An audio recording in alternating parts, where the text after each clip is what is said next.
Terima kasih Anda masih bersama kami. Bagi Anda yang baru saja bergabung, kami hadirkan kembali 3 berita utama hari ini. Cuaca buruk dan gelombang tinggi di Laut Utara Jawa membuat ratusan nelayan di pesisir Pantura Rembang berhenti melaut. Kunci gembok Keraton Kasunan dan Museum Surakarta diganti. Guru di Brebes nonton konser Dewa 19, diduga beli tiket pakai dana bos.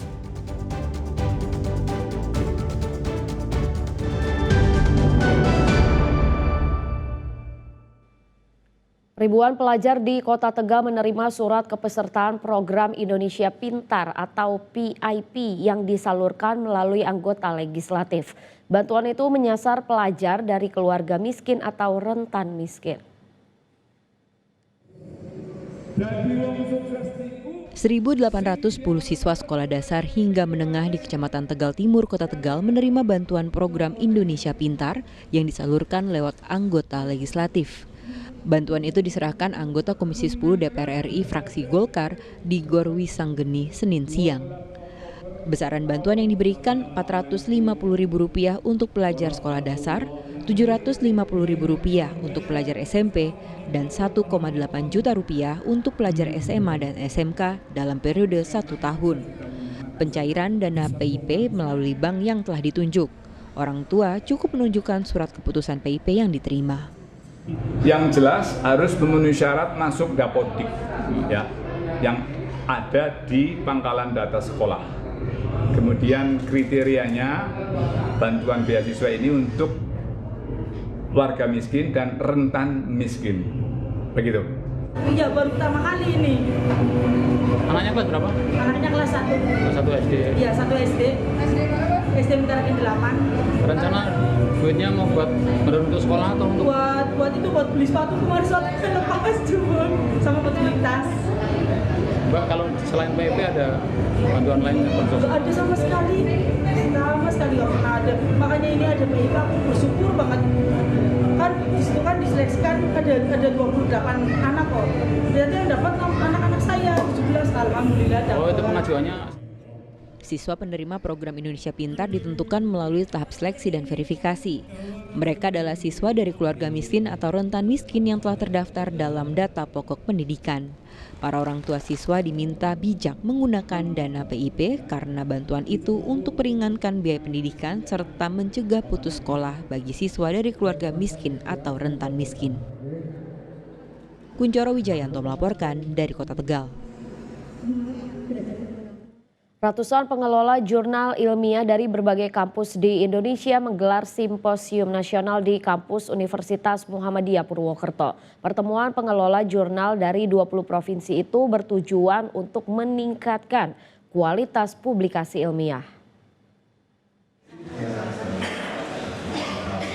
Bertajuk Simposium Nasional Pengelola Jurnal dan Panji Relawan Jurnal Indonesia, 250 pengelola jurnal ilmiah dari 20 provinsi berkumpul di kampus Universitas Muhammadiyah Purwokerto. Pertemuan ini membahas soal kualitas publikasi ilmiah di Indonesia yang saat ini jumlahnya sekitar 25.000 jurnal.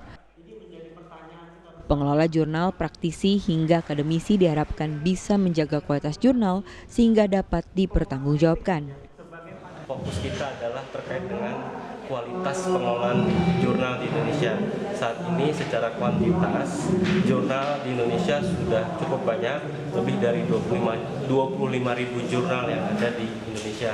Namun kita di Relawan Jurnal Indonesia juga fokus kepada kualitas. Selain kualitas, kita juga akan fokus kepada integritas. UMP alhamdulillah menjadi tuan rumah dari seluruh Indonesia hadir di sini, bahkan termasuk dari Aceh, Sumatera Barat, Medan juga datang ke sini, dari Kalimantan. Kita bersyukur karena ini menjadi salah satu jalan kita bisa mengelola jurnal yang baik. Banyak tantangan penulisan jurnal, salah satunya teknologi artificial intelligence atau AI. Penerbitan jurnal ilmiah yang baik kualitasnya dapat mendorong kemajuan pendidikan di tanah air. Mardianto melaporkan dari Banyumas.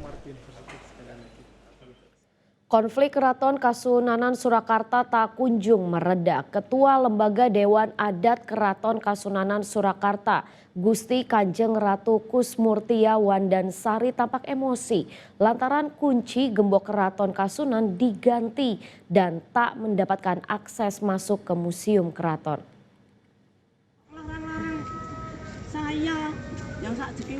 Emosi adik Pakubuwono XIII GKR Kusmurtiah Wandansari pecah saat dirinya tak bisa masuk ke Museum Keraton Kasunanan Surakarta. Bahkan wanita yang akrab disapa Gusti Moeng ini juga meminta petugas untuk memeriksa kartu identitas sejumlah orang yang berada di sekitar museum yang diduga dari pihak Pakubuwono XIV Purboyo. Kusmurtiah mengklaim dirinya masih termasuk bebadan atau pengurus organisasi keraton dan memiliki akses untuk masuk ke museum. Namun semua kunci dan gembok pintu-pintu masuk keraton maupun museum sudah terganti. Saya juga punya Pakubuwono ke-14. Ada permintaan kunci itu memang tidak akan diberikan gitu? Ya enggak, saya berikan, wong saya tuh jadi pengageng Sasonoyoto sejak tahun 2014, tahun 2004. Sejak bapaknya kami dudukkan sebagai pemangku adat. Punya hak untuk punya akses itu memang... Iya, sampai sekarang juga belum selesai. Jabatan saya dan bebadan ini belum selesai. Kemudiannya penggantian gembok-gembok itu sikapnya seperti apa, Gus? Langkah ke depan yang akan dilakukan? Ya biar saja, dipersilahkan untuk ganti. Saya juga bisa ganti nanti. Ketua LDA Keraton Kasunanan sementara Pangageng Sasono Wilopo Keraton Kasunanan Pakubuwono XIV Purboyo GKR Panembahan Timur Rumbai menuturkan tak ada pelarangan masuk termasuk bagi pekerja Balai Pelestari Kebudayaan atau BPK wilayah 10 Jawa Tengah. Terkait adanya pihak Pakubuwono XIV Mangkubumi tidak diperkenankan masuk karena Gusti Moeng membawa banyak orang. Pihaknya mempersilahkan Gusti Moeng mengakses museum keraton dan bangunan lainnya. Namun diminta berkirim surat terlebih dahulu dengan kelembagaan keraton yang sekarang. Tadi ketika rapat di Balai Kota kan kita sudah sepakati untuk hanya pekerja saja yang masuk. Kan saya juga di luar. Yang masuk kan hanya pekerja saja. Gitu, supaya tidak mengganggu jalannya pekerjaan. Kan panjenengan juga tahu tadi beliaunya membawa orang sebanyak itu nanti nggak malah rame gitu aja. Mengenai Hondrowino dan juga ini yang masih dikunci itu tidak dalam pembicaraan rapat tadi. Yeah. Konflik perebutan tahta penguasa Keraton Kasunanan Surakarta muncul pasca Pakubuwono XIII mangkat. Putra tertua Pakubuwono XIII, Pangeran Mangkubumi dan putra mahkota Pangeran Purbaya mengklaim sebagai suksesor Pakubuwono ke-13. Heri Prasetyo melaporkan dari Solo.